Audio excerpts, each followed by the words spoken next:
单手立关刀，滚身劲，大暗掌借力腾空。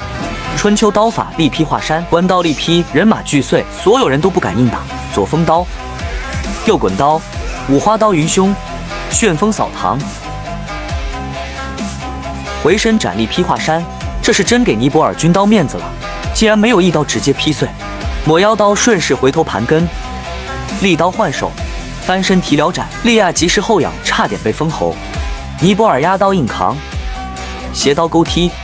旁边的男杀手手持木棍 ，J.K. 妹手持武士刀一起围攻袁秋。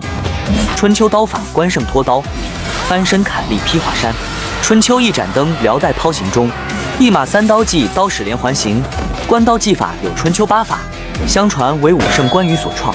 注意看，这里有个滑把的动作，这就是实战刀和练功刀的区别。袁秋是有师承的，一招一式都是为了实战。老东西，既然你来送死，我就让你如愿以偿。这里属于是京剧袁秋上大号了。靠旗是戏曲中武将背后4颗三角形的彩旗，它代表了武将的身份。横刀立马把须捋，袁秋是模仿二爷捋胡子的动作，意识到没有胡子，只能摸一下背带。J.K. 妹已被砍刀是起手，踢刀柄格挡劈刀。袁秋祭出了关刀的高阶技法踢刀技，关刀沉重，如果可以踢刀改变起刀式，就能在近战中占优。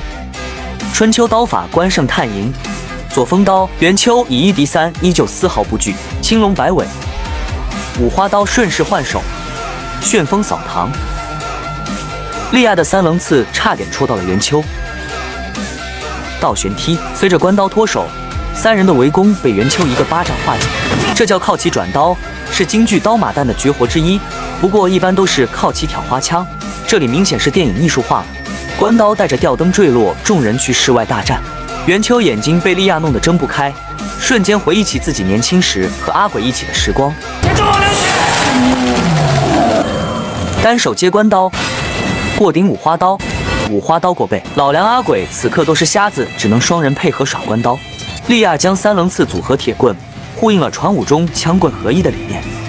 横刀格挡下劈，回身斩翻江倒海。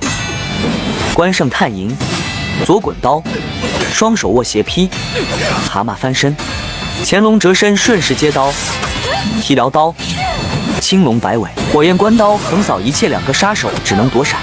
提膝闪避扫腿刀，五花刀裹脖，人随刀走，刀随人行，如银龙穿云绕雾，四猛虎力战八方。回马力劈华山，男杀手以蛤蟆翻身闪避，阿鬼接刀压制利亚，云龙三线，拨草寻蛇，横刀拦挡，娇喘，提刀凤凰点头，踢跃转体，压刀，剁刀，震刀击肋，横刀顺势前推，震刀击腹。随后两人同时转身，以虎摆尾踢飞利亚，当场终结了他。男杀手不服输，咬牙起身，持刀强攻而来。老梁一跳登顶入地神仙境界，以雷霆半月斩彻底劈碎了武士刀，顺带着终结了男杀手。